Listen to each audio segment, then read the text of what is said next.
Ludus Vulpes.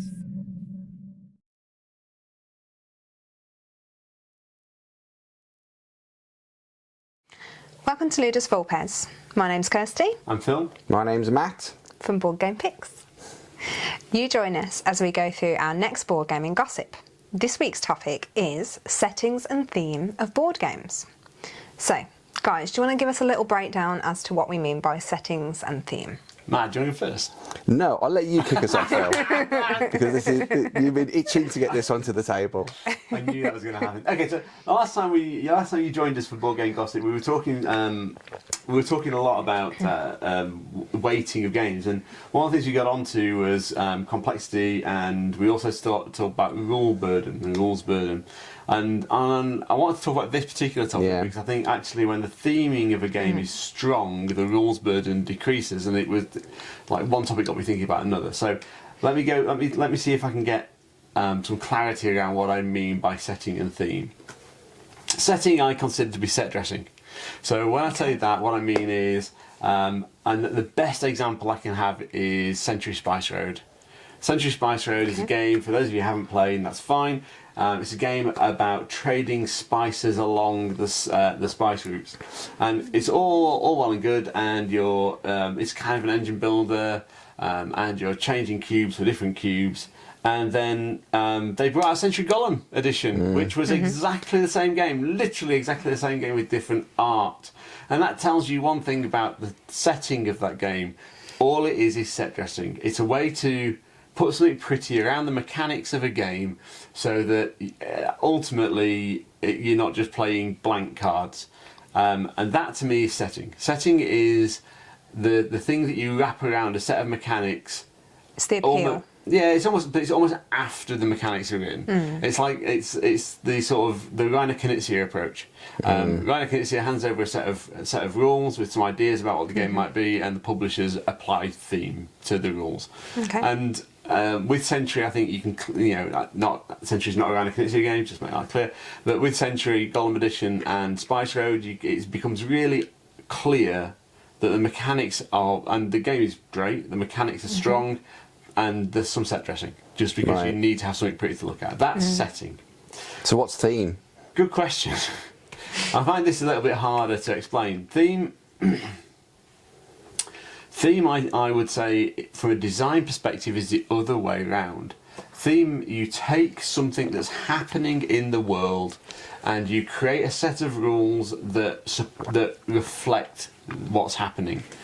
And for me, for a game to have strong theme, I can clearly establish what's going to happen, even if I've not seen the rulebook. I know that there's going to be a way of, and Kirsty will kick me for referencing Agricola again, because we always reference Agricola, but it's a classic for a reason. Definitely. Matt, what happens if you have a boy girl and a boy girl? What happens if you have a boy sheep and a lady sheep in a field? You get a new baby sheep. Yes, and that is a mechanic in a game that is thematically strong. You don't need to look at the rules to establish what should happen if you've got two sheep in a field. The only problem with the Agricola is it breaks down when you have 4 sheep in a field, and it's probably the rule that the first play, everyone who's not got someone to guide them through that game, it's a mistake they make. Oh, I've got 2 sheep, I get 1 baby sheep. If I've got 4 sheep, I get 2 baby sheep, and it's not true. 4 sheep get together and produce 1 baby sheep, unless you separate them into different fields. So thematically it kind of breaks down at that point, but for me that's theme. Theme is that piece where the rules align with what's happening, like thematically in the game. And I experienced it recently where I was less inclined to agree theme affected the game as much, but we got Clans of Caledonia to the table recently, and I found that the integration of theme into that definitely aids the streamlined play of the game. So I thought that was quite a good example. Along the same lines as you with theme, I think that theme is, if I can take an action that relates directly to the game, that becomes theme.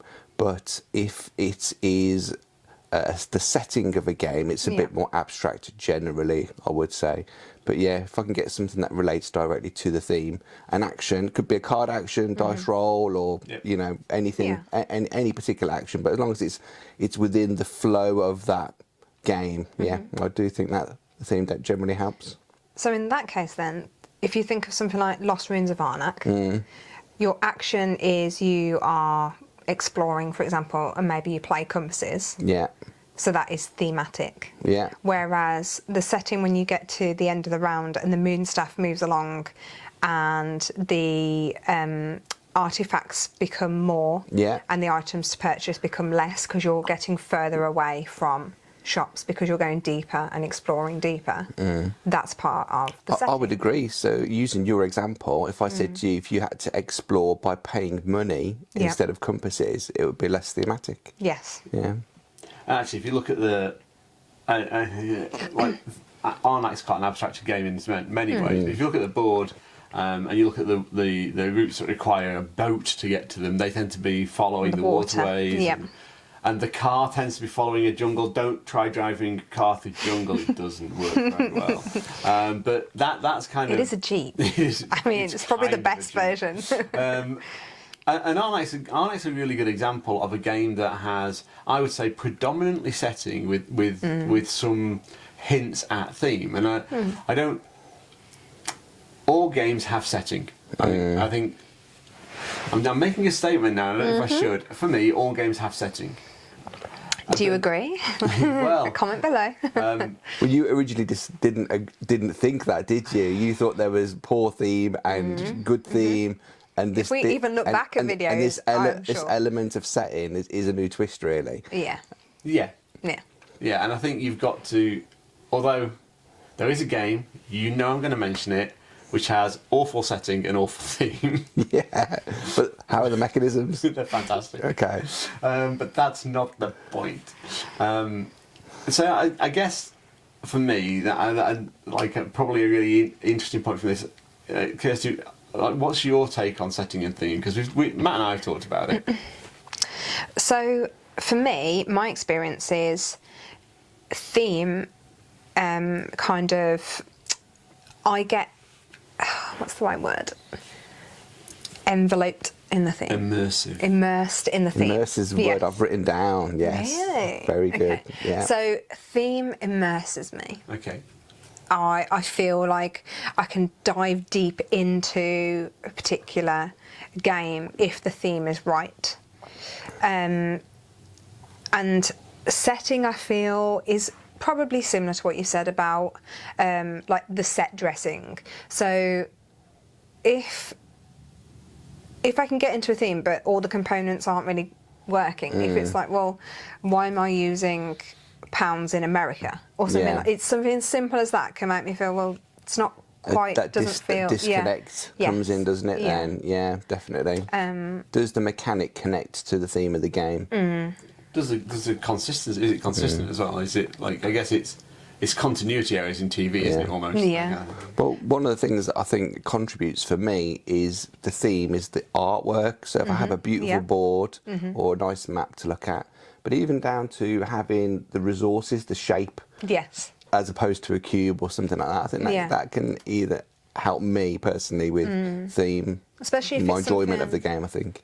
Especially if it's something that there's similar colours, and so it helps to know that, I don't know, white is ice and, you know, beige is sand, you know, or something like that. I think in Merv, there's two similar colours. There's white and there is creamy colour, and it's when you're first playing, it's like, oh, which one?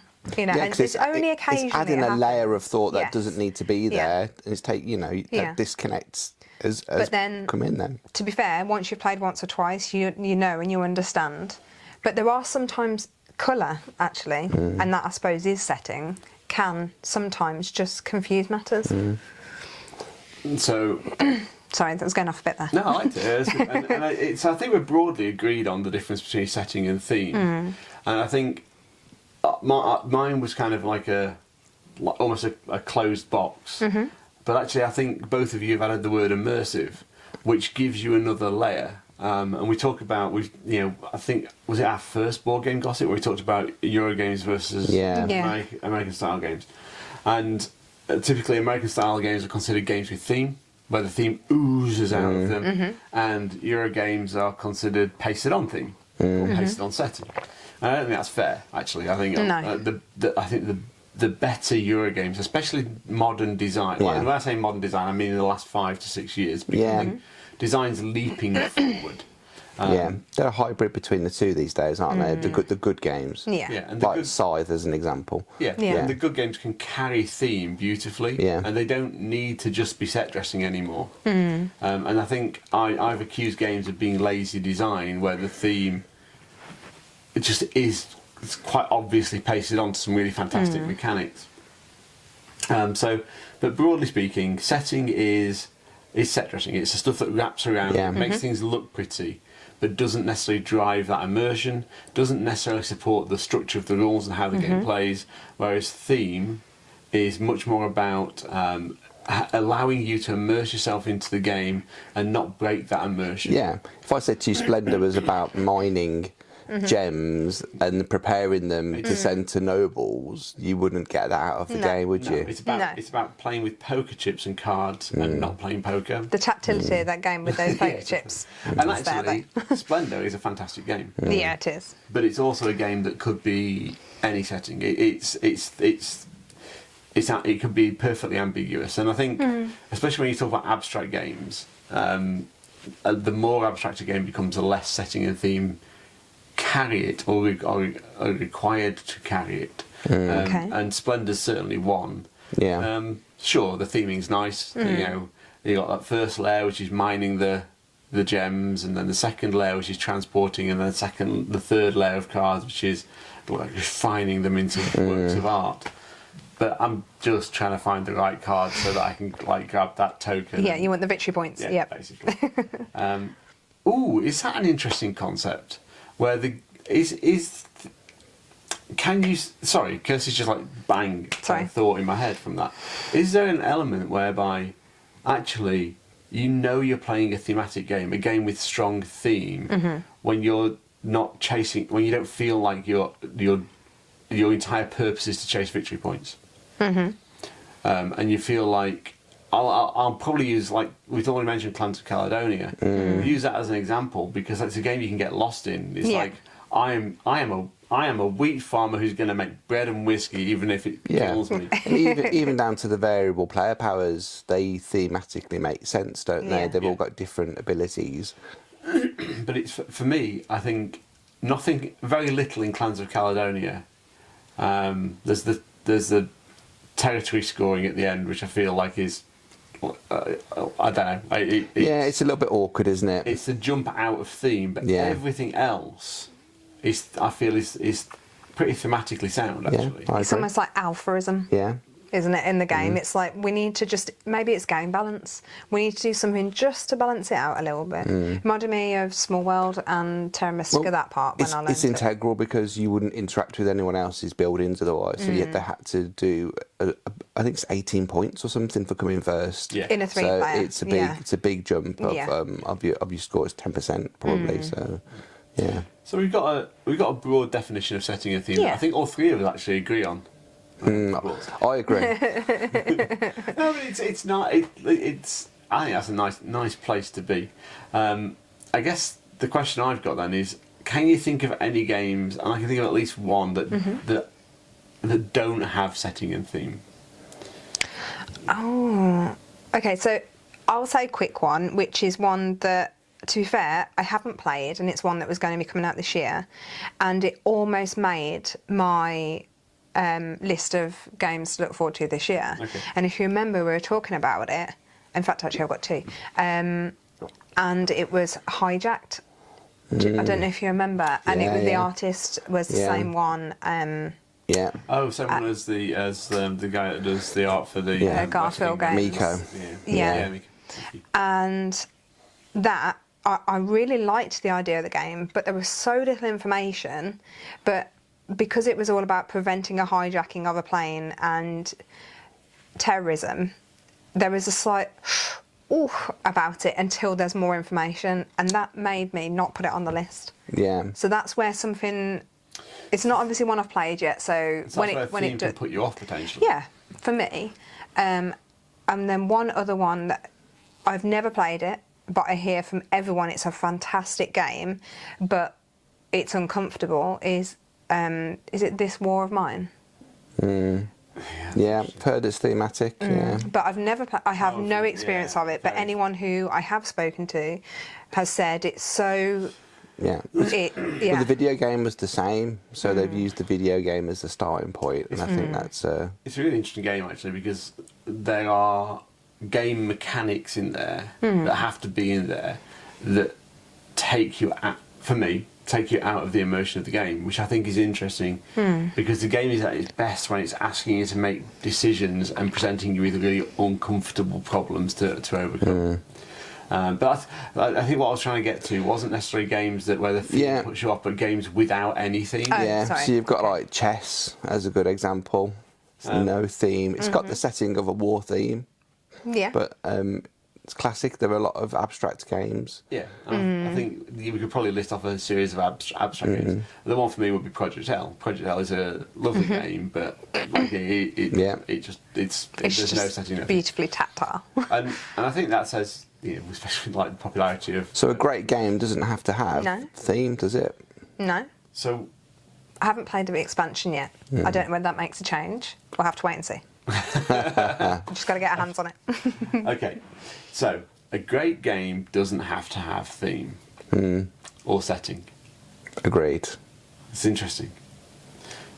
If that is true, why do we have them? I think in simple terms it helps, first of all, to say game, and second of all, for a player to connect to a theme. One of my statements in earlier board gaming gossip was to play the games that you like the themes of. Yes. So not necessarily worry about the weights, but if you're interested in a theme, having been on social media recently, you can see on some game shelves people don't have a lot of games, but they might have a couple of games that really stand out. They might have Coffee Traders, but next to Splendor, and two or three other games. Yeah. So In my shelves. yeah. So I do think that it's to bridge the gap to, and it gives us like marketing as well, isn't it? From their point of view, you've got to be able to market the game to an audience, and I think you've got to have some context to be able to bring that to market. And also the artwork, because if there's no theme, how do you know what artwork to do? So the artwork is generally the first thing that would draw people in. If you had a list of all games just by name, and then an artwork of just image without the name, it'd be interested to see what kind of. Might do that at some point. Recognition. Yeah. Okay, so we've got this. There's a curb appeal, I guess. Yeah, that's a good way of putting it. Yeah. Well, it's your shop window, probably. Yes. Yeah. So I think, and it's the most obvious, I think, arguably, that I can come up with off the top of my head, clearly not off the top of my head, is Wingspan, which is a themeless game. Don't hurt me. But it has a wonderful setting. Yeah. And that setting has appealed to so many people, gamers and non-gamers, that it's opened the hobby to people who may not have accessed the hobby historically, and that's that to me is an interesting step, because it's the setting that's applied to that game, and arguably you can say, oh no, there's loads of thematic things, but I'm sorry, to attract a bird to my reservation, I don't need to give an egg away. That just doesn't make sense. Like thematically, unless it's eating the egg. Unless it's but I don't want to think about that. But it's not like it doesn't carry that immersion that you guys are talking about. It certainly doesn't. The rules don't support it. I find it a really awkward little game to teach Wingspan, because it's actually you're asking people to do things with birds, but then things are happening that don't necessarily make a lot of sense. I think if it was a little birdhouse instead of an egg. Right, okay. When you're attracting a bird in, something like that. But then that's just complicated, because I think how do you get birds to lay birdhouses? Yeah, the runaway. Yeah, exactly. The runaway success of Wingspan has definitely become more mainstream. It's opened doors to more mainstream users. It was even featured on a soap recently, Coronation Street. Seriously? Yeah. I would actually say that Wingspan is possibly an historic moment in board gaming, because the amount of people who are now dabbling into board games because of that. It's also caused, for me, an overuse of the nature theme. So if we moved into overused themes in games, I would say that nature, along with sci-fi currently, are probably two themes that are... Sci-fi and fantasy seem to be the key ones, and I think there are fantastic publishers and designers out there that are really stepping outside the box. They're moving outside the box. Matt's right. Nature, like Wingspan, created a huge trend around nature, and I don't think it was just Wingspan on its own, because actually, as a global culture, we're much more concerned now about the planet we live on and the harm that's being caused to it, and about nature. I think people are more aware and becoming more aware, but at the same time, the popularity of Wingspan has it's partly driven that nature theme really strong, and there'll be more games to come, and that's kind of fine. In some ways, it's good for the hobby because you've got to be more original to be able to stand out above the crowded nature space games. A Cascade is a good example of a game, but it didn't need to be nature. It could have been selling pizzas and pizza toppings. Could have been absolutely anything. So there's definitely something of a general appeal for that type of theme. I do think that maybe the COVID-19 pandemic had an effect. There were people that either desperately wanted a connection to nature or changed their lives to have a connection to nature from that point onwards, and therefore maybe that had an influence as well. Okay, so I'm going to bring us back on track a little bit, but I think we've got this idea that the setting is, a part of it is curb appeal, part of it is attracting people in to pick up that box for the first time and maybe take it home with them. Definitely some aspects of that. We've also, I think, mentioned something that I think we should come back onto, which is, I'm going to say overdone themes. I'm not going to put nature in there just yet, Matt, sorry, but I am going to put sci-fi and fantasy in there.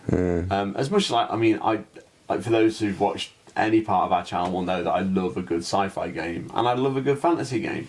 But I think doesn't mean there's not a glut of them though. Doesn't mean there's almost too many to, you throw a stick and pops a sci-fi game.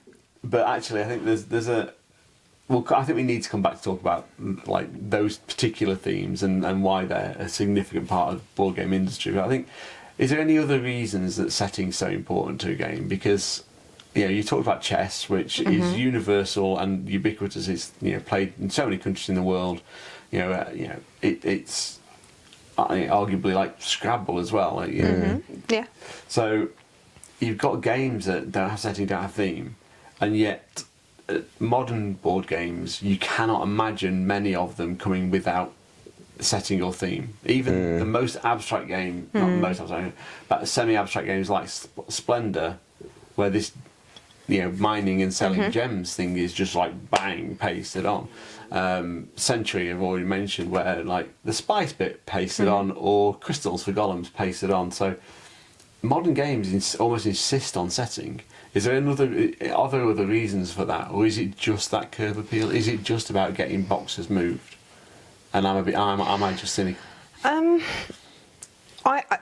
We know there are various members of our board game group who will only play specific types of games. So if you basically go, oh well, this game is, I don't know, maybe an economic game, they're likely to play that game. Is some of it needing to be, right, we know there's an audience for it, let's create a setting because there's an audience? Okay. So appealing to audience, not just creating audience. Yeah, but there's a danger there of being too original, isn't there? Because there's an established market for economic board games. That was an example, but there are others. I know what you mean. I looked at my games recently, and it's my most prolific category. Really? Yeah, it's probably like this is the games that I own the most of is economic games. That's because all games are economic games. Exactly. Well, you technically, can yes. label anything, as Yeah. economic. Yeah. Please scream at me in the comments. But it's so I think audience creation and retention is almost exactly what setting's about. It's about getting the window right. Yeah. And one other thing as well, when you're talking about setting, is there are certain artists that you can just put on a box and that box will sell. Fine. It will. That's Yeah. just how it is. That's true. And there are certain winning formulas. So if Beth Sobel did art for Splendor, would it be a better game, more likely to sell? Well, that's interesting because Fjords, she obviously did the artwork for the book, for the box and the tiles, but people were expecting similar artwork to the box On the tiles. on the tiles, Oh, I and see. she kept to a traditional, Would also have made the game almost unplayable, to be fair. yeah, and she kept it more to the original theme, Yeah. and there was a lot of uproar about it. Right, okay. Upset, I think. Yeah, I think you've got. So the tile art affected the theme for some players. They were Yes. expecting a more draw of the box art, yeah. And I think we talked about, we've had our 10 anticipated games of the year, and Pampero was in mine, and Yeah. and Ian O'Toole's artwork in that. yeah, it was one of the there are certain, like you say, there are certain artists. You see their name, you know you're going to see something beautiful. So that's setting. So we've talked about games not needing setting, not needing theme, but actually we're going to insist on it almost. How about theme then? How much does theme matter? So we talk about American style games as being very thematic, but you've also talked about Euro games being immersive as well. Yeah. How important is theme in a game? Matt. Well, it is important, and probably more important than I've given it credit in the past, because I'll just blitz a rule book and force it into my head. And the theme, as long as I enjoy the mechanisms of the game, I'll play anything basically. If the mechanisms are good, I'll be open-minded to it. But I've got more of a question for you guys. Okay. Some of the things I've been thinking about in the lead up to this was like, does theme even exist? Is theme just a feeling we get from a game? Wow. That is it's deep. It's deep. I believe. Go on, you can go first. Why? Because you were about to say something. No, it's fine. So I think you might be onto something there. And I'll tell you why. We'll give you guys more time to think of it. I was looking at some games recently people were talking about online, and there's a game called Legendary, and it's a system of cards you can use for Marvel, X-Files, Aliens. It's a really popular system, and people say how thematic the game is, and it's just a bunch of cards, but they get that feeling of being there and taking those actions and being part of something. So it's like it's not tangible in your hand, but they enjoy the theme of those games. So it's like, well, what is it? What? I mean, I enjoy losing Legendary. That's fairly standard. Yeah. Legendary, That's thematic. Yeah. Legendary is a good example of IP in games, Yeah. and IP being I'm not sure how I feel about this. inverted commas thematic. And it's, well, I'm gonna put out. Can I present Oh no. my case of so IP is not thematic in and of itself, and my argument is That's that interesting. thematic games link rules and mechanics to actions taking place in front of you, whether that's cards on a board, it doesn't matter which. IP feels thematic because if you're playing Marvel United, and So it is a feeling theme. feels thematic rather than theme. Immersive. Let's use that. Yeah, Let's that's use a that good word. Immersive. Yeah. It feels immersive. Like if you play Marvel United, and you get to play whatever. I've played that. Yeah, you played Scarlet Witch. I played Scarlet There you Witch go. and I kicked Red Skull's butt. There you Just go. saying. I've only played it once and I have that memory. But you've also got, with games like Marvel United, you've got such a back catalogue of comic books, novels, now films, TV shows. it's hard to not feel immersed if those characters link in a way that, like, you've seen them link. And they do a good job, Yeah. apparently, that the abilities of the characters feel like you are playing that character. Yeah. And I think, once again, they're great games to bring people into the hobby with. Yeah. Because if they're thematically, if what a character can do is thematically linked to what you've seen them do in a film, or if you're a comic book fan, you've seen them in comic books, I think actually that makes perfect sense. And then once again, it's linking that theme in and that immersion. I also, I'll put a sort of counter argument to IP and being purely theme, and talk about Game of Thrones, the board game, as opposed to any other versions of Game of Thrones, because there's Game of Thrones card game, there's various smaller versions. There's probably a Game of Thrones love letter. I don't know if there is, but there may well be. It's probably a Game of Thrones Monopoly if you really want to know. That I think is probably a guarantee. So for me, Game of Thrones, a board game, is one, not a very good game. Like it goes on too long. Mechanically, it's interesting, but thematically, it's not as strong. The theme sits around the family's powers and the family's abilities, but actually, what you've got is a series of interesting mechanics that Fantasy Flight regurgitated in Battle for Rokugan, which is a better game. Like it plays a little bit smoother. The map doesn't have to be limited to Westeros, so the map is more sensibly aligned, I would say. And you've got a more interesting way of presenting the game without the IP. And I think sometimes IP is used to sell games, but doesn't necessarily thematically bind a game together. I think Game of Thrones is one of those that actually, yes, it'll sell games. Can you imagine, because you've played it, can you imagine someone who's not really a big board gamer picking up No, picking it up don't pick it up. and actually trying to play Game of Thrones board game?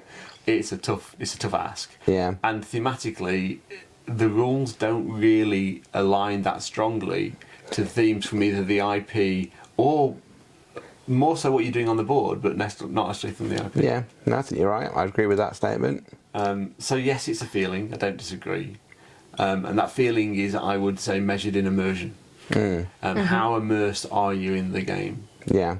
But I think there's some like psychological elements there that you can measure and are tangible, much more tangible. Yeah, I feel that's what Ark Nova does well, and that's why it's continually being praised, because of the theme is a business simulation of creating a zoo. Whether or not it's too luck dependent with all the cards is another matter. But I think the theme generally, as gamers, the whole, think that it's a good theme, and it's not an overused theme as well. No, it's not. It's a nature It's theme. nature It theme. could be a controversial theme as well, couldn't it? Because of the nature of the game, but that's not been considered really. No. And a lot of people don't agree with obviously zoos as a whole, but You don't. Not really.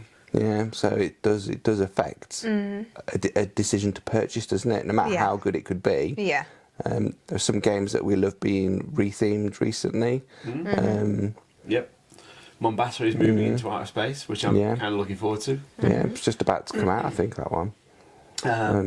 Yeah. What could games do better to make their themes more immersive, do you think?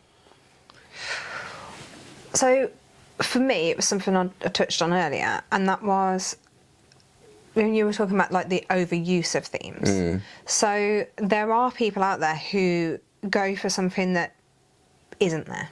So, for example, we'll go for Radicate's Die of the Dead.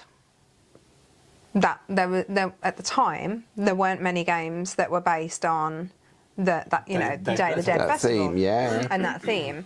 Then next one, Damask. How many games do you know that's about Silk's Wedding? Yeah. Like that, it's so abstract. And I love that about games. I love it when you get a macro theme. A game called Genotype did it recently about pea farming and the splicing of genes in Oh, I peas. like that. So it's just like, how deep do you go into a thing? I love it when someone takes a chance like that, but it isn't always rewarded. No. The themes that people are put in their games too, and I suppose it's how well they make. Well, they don't even get a chance sometimes, do they? To get put out there, which is a shame. So I just want to jump in on Damask, which currently on GameFound you should at least go and look at it. Yes. It's very good. And Barbara. Is the artist. Barbara Burford is the designer, and Mark from Medical 8 talked us through the game. And one of the things so this is, I think, a classic example of someone with a designer with an idea for a game and a publisher strengthening the theme of the game. Yeah. So you've got this idea of like weaving silks, and you use and what the publisher added to the game was the idea of a loom, a wheel, An actual loom. the spinning okay. wheel that goes round. Yeah. And so you know the wheel's turning, you know you've got limited access, and you know something's going to happen when you get to the end of the wheel. And it's like, okay, so that is a great opportunity where the theme of the game has helped influence the mechanics. Yeah. Yes. And I think that's what more games need to do more of. And I'm like, Matt's been waiting for me to mention this game all this conversation. Heaven and Ale. I was going to say, is it Heaven and Ale by any chance? It is Heaven and Ale. Should have brought it with me tonight, shouldn't I, Kirsty? Yeah. It's I hate it. It's a game with some great mechanics, like genuinely great mechanics. It's a clever game. It's a clever game. Actually, we've played Cooper Island recently, which is also a clever game. In a similar vein, they're both quite mean to individual players. Okay. We'll talk about that another time. But Heaven and Ale has literally no links to its setting, and you might as well just chuck theme out the window. The setting is monks brewing beer in Bavaria. Okay. And to brew beer in Bavaria, there are some very interesting steps that take place. You have a field in the light and a field in the dark, and to brew beer you need to plant things, including planting water in the field and in the light, but you need to position them at the correct angle around the hut, otherwise they don't grow properly, and you only get, like, not everything grows, depends on the angle, but if you do actually manage to grow things by getting them at the right angle around the hut, you get to progress them. But if you plant them in the dark side, with the angles around the hut being right again, you get money. This is a Phil rant. Is this a money tree? It's a magical money hut hexagon thing. But it just... Has he just not won the game? Is that the problem? The scoring was ruthless in that game. Yeah, I and played two or three times. How many times have you won? None.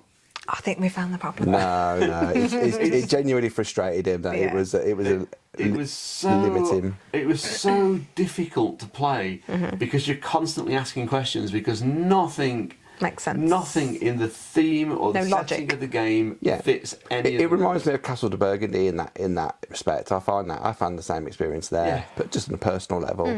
Do you think with Heaven and Ale, have you gone back and looked at like the front page, like the description of why they do things? Why have you been? And do you know, I haven't, and I probably should. I think sometimes they do try, don't they? On the front page, give you a little bit of the setting and the reasons why they've done stuff. And after the film today, we've got one to play that sits into that category for me as well, which is Brass Birmingham. I haven't played it yet.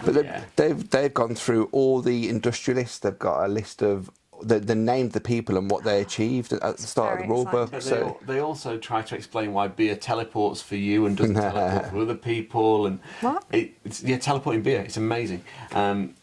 You'll find out later. Yay!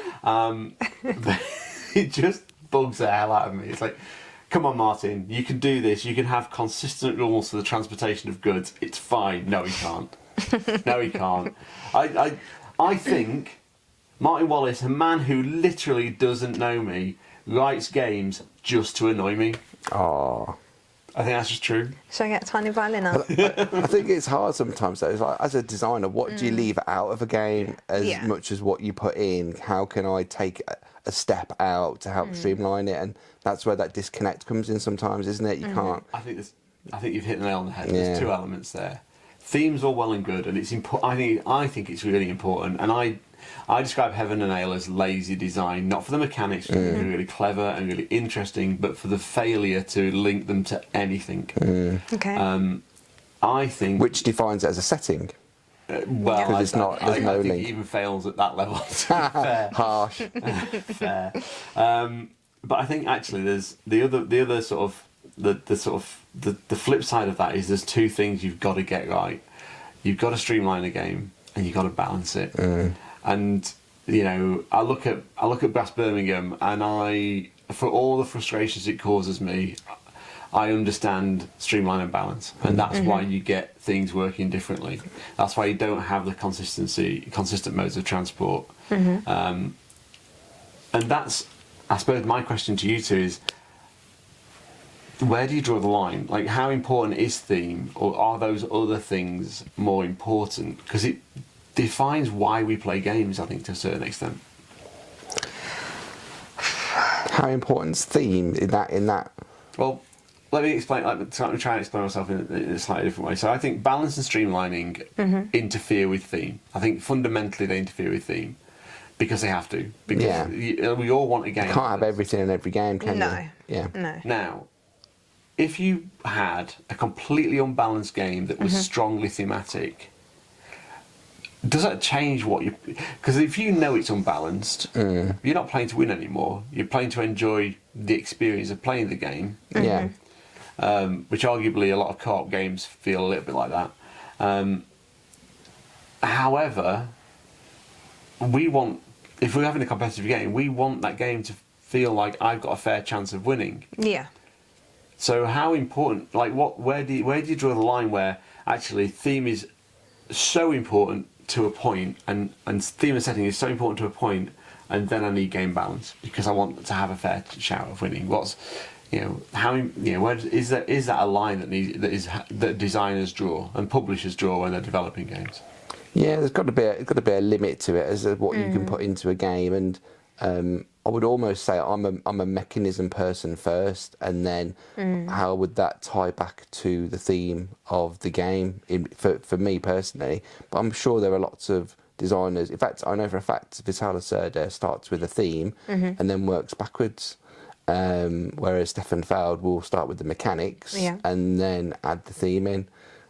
He's not famous for his themes, Stefan Feld. But also, Lacerda is not necessarily famous for making the most thematic games, but mechanically interesting games that not streamlined. No stream. But actually, maybe that is the problem with driving for theme, hard for theme. Actually, that you can't streamline as much if you drive hard for theme. I'd like to bring up a game that I think is really thematic, and actually it just works on all levels, and that's Square in Circleville.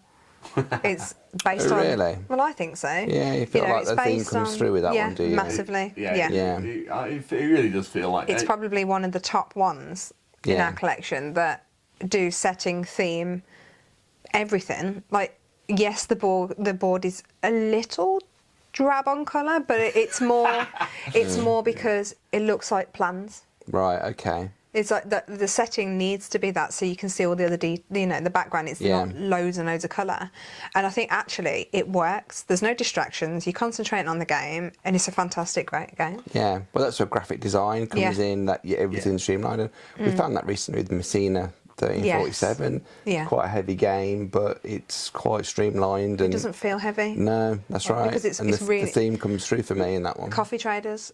Yeah. It's a heavier game, but because of the graphic design, because of the setting, because of the thematics of it, it just flows.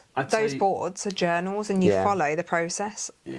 And I'd say for both of those games, they're both heavier games. All three of them. Yeah. I don't think Square in Circleville's heavy. No, Square in Circleville's not heavy. You mean Messina and Coffee Traders? Yeah. I think Square in Circleville plays itself. Like, no, it doesn't play itself. You spend 5 seconds explaining the rules and people can play. Yeah. That's how. Really? It's really That's good design. Yeah, it is. It's really good design, and it works because the theme makes sense. Yeah. And links to how the game plays. I think that's a really well done and well designed game, well developed game. I think the other two, Messina and Coffee Traders, they both have their flaws, as every heavy game does. You know, there's a reason we do Good, the Bad and the Ugly only on heavy games, because it's where I think it's fair to talk about the things that don't really work. Yeah. Because you'll play a heavy game because you love the mechanics. It's almost mechanic first sometimes.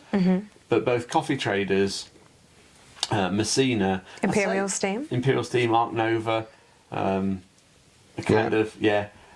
need to not just do delicious games and capstone games. I'm probably going to because Praga as well. Yeah. But the actions you take make sense. Like Messina, it makes sense that you'd be rescuing people, and supporting you on your estate. And you know what? It rewards you for taking the appropriate actions in the game. Yes, so thank you. That's something that connection. I didn't until you pointed out and said, look, you won a game genuinely because you managed to get more people back to the city. And I was like, gosh, that's so true of what we were supposed to be doing. Yeah. Yeah, I thought that was really clever. And I think that's where theme really shines for me. And I think those games I've named just there, and Kirsty's named, and you've named, are just like they're games that thematically help you immerse into the game. Yeah.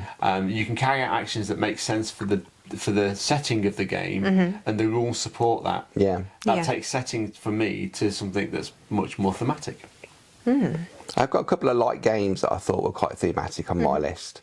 One of the ones I was thinking was King of Tokyo, because you get a massive deck of cards that have these game-breaking powers, and it's just like you're getting extra heads, or you're attacking the army, that kind of thing. And I thought that was quite interesting. That whoever, I think it's Richard Garfield, who knows a thing or two about card games.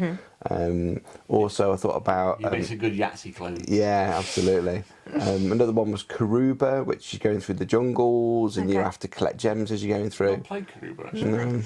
But even things like Downforce, which is a car racing game, you play a card and you're pushing everyone's cars around and you're cutting people up, locking people off. Then that got me thinking about things like Pitch Car, which is a dexterity game.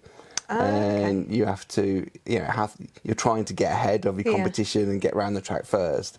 So have we seen that in the group?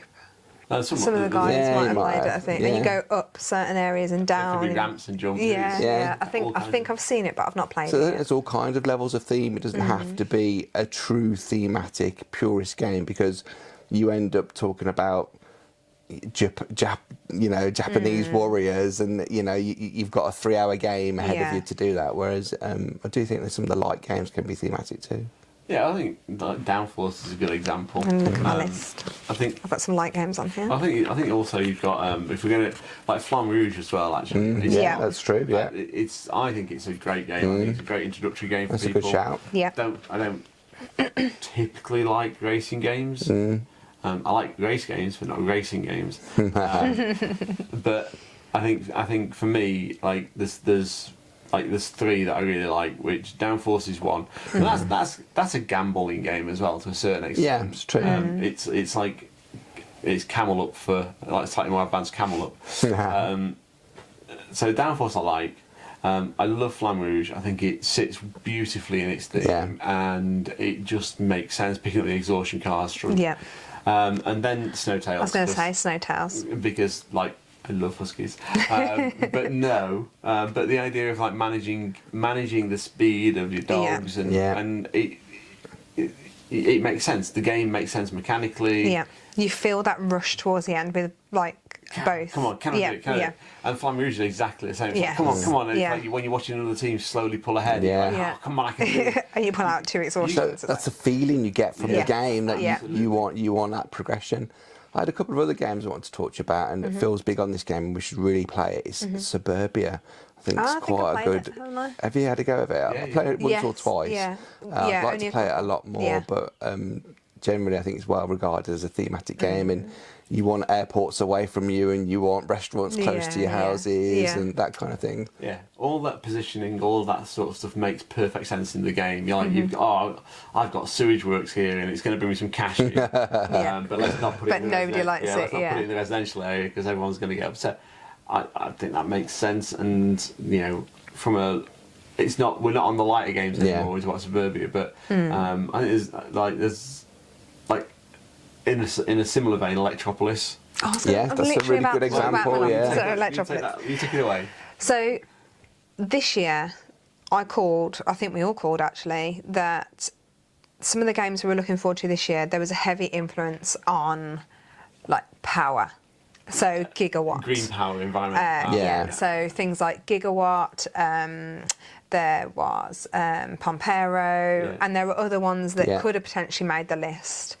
And there's a heavy drive on those type of games. I think Electropolis was ahead of its time, and I think that's that's actually on my list. Yeah. I think it's thematic, it's really well setting, but the mechanics are fantastic in it. Yeah, all makes sense. It all does, ties together. It's logical, and it's a good example of how it's taxing. It taxed me in a way I wasn't expecting to, in terms of you have to connect your factories and power adjacent to each other. So if I bid 6, I've suddenly got to take 3 tiles that I don't want. Yep. So and then it gets even tighter because I can't even put those 6 wherever I want them. I've got to put it in the area that the card has dictated to me. Yeah. So it's a smart design, interesting theme. Yeah. But it could have been a big dull dud, couldn't it? It could have so easily, without the clever mechanics, just gathering tiles. It's another tile laying game. Yeah. But it was a tile laying game before they were popular. Oh, maybe. Well, Carcassonne's been around a while. Yeah, that's true. That's true. I was going to do that. So I think games like Electropolis, and also like Electropolis, you've got to place your nuclear waste facilities right on the edge. Yeah. It all kind of fits and makes sense. Yeah. And Suburbia takes that to the next level in that respect. It pushes it a little bit further, but they both carry that sort of urban development theme and do it quite well. And I'm big on Suburbia. I really enjoy the game. I didn't get the deluxe copy, which is a shame. But I have got my original copy of Suburbia, so that's fine. Any other light games that really sing theme? I think I was thinking of light ones, and I think that actually the Magnificent. Yeah. Not the Magnificent. Sorry, Bosque. Bosque. Oh yeah. Okay. Bosque, I think, is quite light in gameplay. There's simplicity, but also it's quite thematic. You know, you're going for walks in the trees. The trees are going to fall. I just can't help but compare it to photosynthesis. Yeah. It's just like. But I think you do Bosque, then step up to photosynthesis. Yeah, no, that's a fair point. If you were giving a gift to a new gamer, you might give them Bosque, and it's a bit airy majority. And actually, photosynthesis is fantastic from a thematic point of view. The sun moving, the shadow. When you play it on hard mode, where you can't grow through your shadow, just like it makes sense. It's not. It's a game that becomes more challenging the more rules you add in from the rule book. But none of the rules are difficult to absorb because they make sense thematically. It just jumps and slots straight in. It's fantastic. I really like photosynthesis, to be fair. My City. Yeah. Because that. So with My City, it builds. So it starts as a flip and place. Yeah. And then it goes from flip and place to now you have to stick to this set of rules, and then the next set of rules, and then the next set, and go on, what are you saying? I was just going to say I think My City is more setting than theme. I don't think it's particularly thematic. Oh yeah, but it's light. Yeah, but I don't think it really punches home that. I never feel like I'm immersed in Gold Rush America trying to like build a town. You can see where they were going with it, though. Yeah, and I think you do. For me, when we were playing back to back, I felt more immersive in it. I think if you're you're playing one game and then you don't touch it for a month, I think it's less immersive. But it was kind of like envelope. And it was a case where, hang on a minute, step back, or else we're going to finish the game in like. So the feeling you were getting from it was that you was immersed in that city, and the city was growing, and you're in control of that city. Yeah. You've got the agency over it. Do you think a roll and write could be? So maybe, and I'm gonna. We've not played enough of it yet, but I want to talk about. You just made me think legacy games. So actually, maybe legacy is too direct. Actually, campaign games in general. I feel like as soon as Kirsty said My City, I was like, no, that's not a thematic game. And then when she went like playing back to back and opening the envelopes, and it's like it's actually addictive. You're right, and there's immersion there, and there's this. You feel loss, you feel gain, you feel. And I think you mentioned Roll and Write, and Trek 12 is a campaign game that layers on top of a Roll and Write game. I think we've got a lot more to explore with that one. Yeah, but also we've also got things like Descent at that point, Gloomhaven, anything that's a campaign game. If if the elements between games, so not the game elements, but the elements between games, really punch home. Yeah. I think that really can lift the theme and the setting of the game. But I've got a quick question then, because we had a conversation, before we started this. What do you think about having an app in a game? Because you just made me think of that, having played Mansions of Madness recently. Well, Mansions of Madness, and I'll say thank you to the guys I play with on Wednesday night. So like thank you Ben, Neil, and Andy. Like, the app could be a pure distraction. And Neil said he was playing, like, there's two ways of playing this game. You can play it seriously. And I think if you play it seriously and play it hard, you probably lose a lot of the theme because it's mechanics driven by and supported by the app. Okay. But when we played it, we did a bit of role playing. We laughed and joked about what was going on, and the app just took away the mechanics that would normally make the game clunky, and allowed you to just fall into the game. I think apps can be really supportive. Yeah, that's good to hear. Because it's a lot of the time. I've said it before. I'll probably say it again. Some games are admin with a fringe of fun. Yep. Yeah. Gloomhaven. So true. Well, both of you staring. Yeah. But some games are. They're like, it's like, we're gonna have fun with spreadsheets. Yeah. Power grids, a classic example. A friend of mine calls it Dower Grid because it's basically like, don't play without a calculator if you're not really good at maths. Okay. Because that's what you need to know. I played Arkwright recently, which is about creating factories and producing goods and being ahead of the competition in the markets. And if you're not ahead on the appeal track, you're not scoring points. And that was quite a thematic game. That surprised me. But it's very long because it's got every element of running a factory and then selling it and then marketing it. And you're like, okay, so there's a lot to combine. But yeah. Does Theme carry games like that?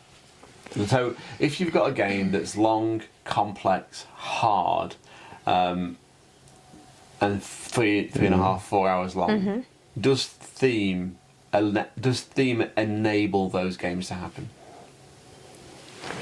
Tricky one, because the things you're selling could be anything.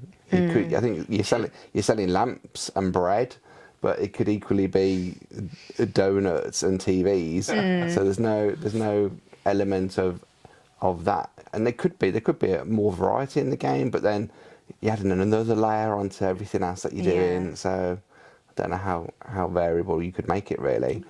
But variety within a theme could be important. I played a game called Pret-a-Porter, which is about running a fashion house, and I found that is a little bit samey, but the actions you're taking within the game give it the variety. Like, this game, I'm going to do more accountancy and less marketing and PR. So there's like, within the game itself, it tells its own story in some way. Yeah.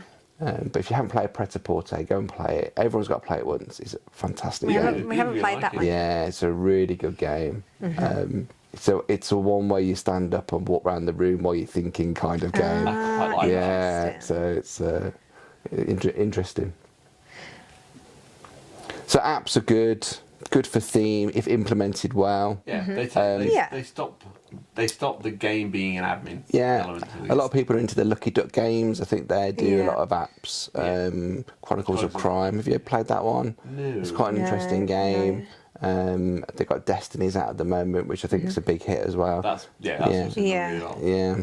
So, okay, so setting and theme. I think we've established that most games should have them. Yeah.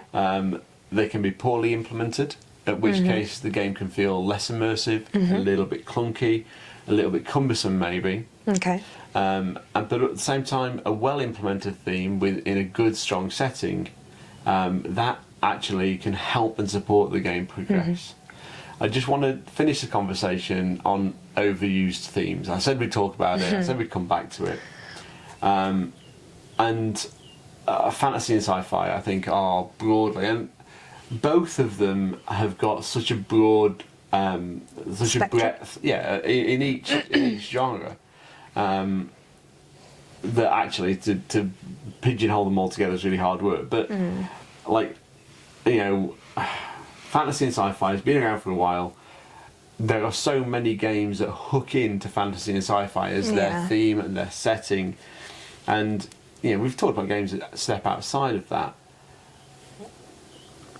How far can Matt talked about genetically modified peas. How far can setting a theme go away from those original tropes? And I think the original tropes, because we've got, you know, the origins of the hobby sit kind of partly in things like Dungeons and Dragons, and partly in role play and those kind of games, and things have moved from there. But that sort of trend, that appeal to geek culture, I think is still there. And geek is chic. Yeah, I love my fantasy and sci-fi, but at the same time, how far can theme and setting go now? Like, we talked about some games that potentially, because of their theming, haven't done as well as they perhaps should, and people haven't had a chance to try some great mechanics because the theme isn't the mass appeal theme.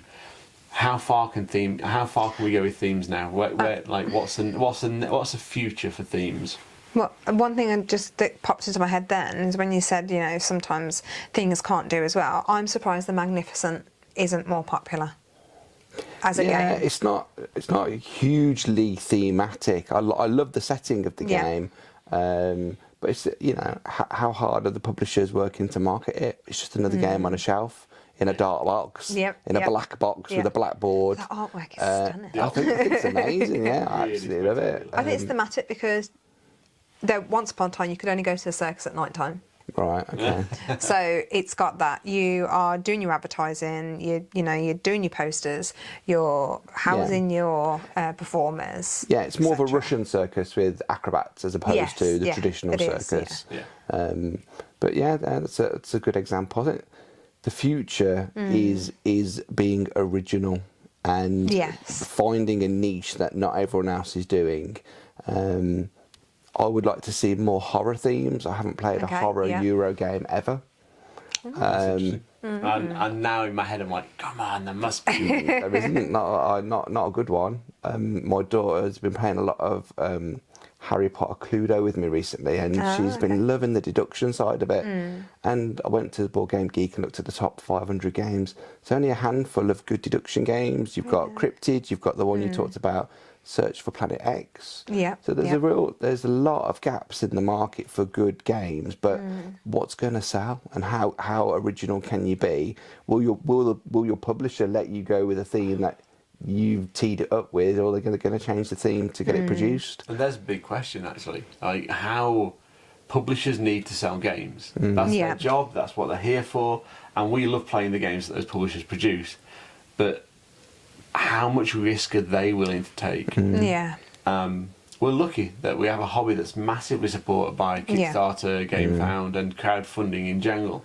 So independent people can get their games out of there. Originality does happen from time to time. Well, Deck Chairs on the Titanic. Deck Chairs on Titanic, And all right, they just got their funding goals, but they funded did it, and they produced a game. And that's fantastic. Die the Dead with 2 Kickstarter, Damas that we mentioned earlier. So, you know, the fringe games can, but it's when are we going to have more publishers take those risks? That's what I would like to see. I'd like to see more publishers take slightly bigger risks in what they're going to go for from a theming point of view, and let a greater, broader appeal happen within the industry. Yeah, and there's so many macros you could have any about house building. Put electrics into a house, and you could macro on any topic. I would like to see more originality, but the margins are slim, aren't they? With board games, if something doesn't sell, everybody wants that evergreen. Everybody wants the terraforming Mars. But it's hard to get that. And it's and then what happens when we do have a broadly original theme, Wingspan? Everyone then clones Wingspan as a theme, and it's that kind of thing where it's like, okay, there's a risk there, but there's great mechanics. Let's get it out there, and I guess it takes a publisher with a reputation like Capstone Games might, if they produce something original that was like really interestingly themed, I'd go and buy it because it's Capstone Games. As a publisher, they built up that trust equity with you. Yes. From earlier purchases, But at the same time, I feel like the publishers want that safety net of a theme that they know and that they know they can sell.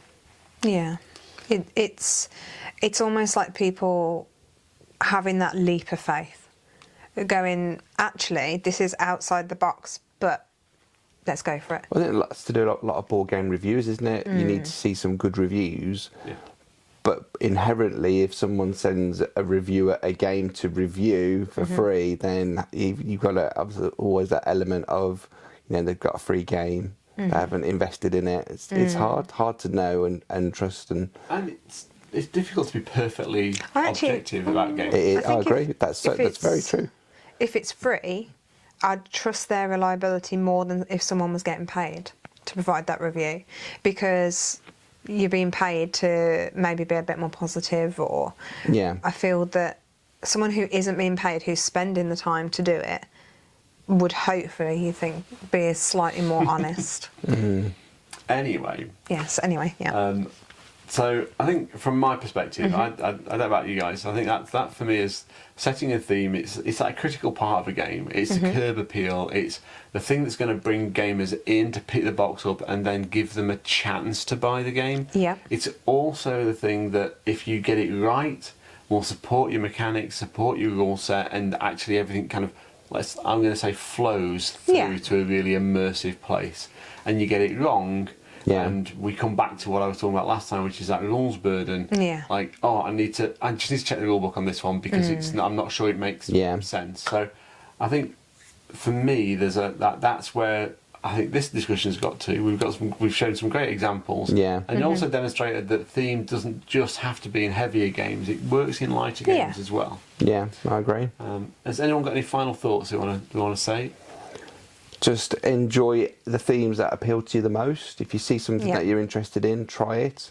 Don't be swayed by popular culture. Yeah. If there's something that you enjoy that isn't necessarily in the top 100 games, that's so true. And a lot of games get ratings on the Board Game Geek. It can be a completely mid-range rating, and I've had a fantastic gaming experience. So there are some, you need to try if it's appealing to you, then go with the theme that you like. And I'd take it a step further. If you've got a group of people, family, friends, whomever they might be, who love a particular topic, and you can see you've got a game on that topic that's light but maybe not power rating, go and buy it. Go and enjoy it, because the theme makes a difference in your head. Matt talks about feeling, and Kirsty talks about immersion. Those things really matter and can bring that game to the table again and again and again. And if you're trying to convert people to games, find the games that will appeal to their sense of theming, because that will give them the best chance of having a good experience. Definitely. But not Game of Thrones, a board game. That's going to put a lot of people off very quickly. So I'd like to say thank you for spending your time with us this afternoon. If you have enjoyed the video, please like and subscribe. Don't forget, we're also on Facebook, Instagram and Twitter. Just search for Ludus Vulpes or Board Game Pix, or both. And Thank you. Check them both out. Thank you for your time today. Thanks everyone. See you soon.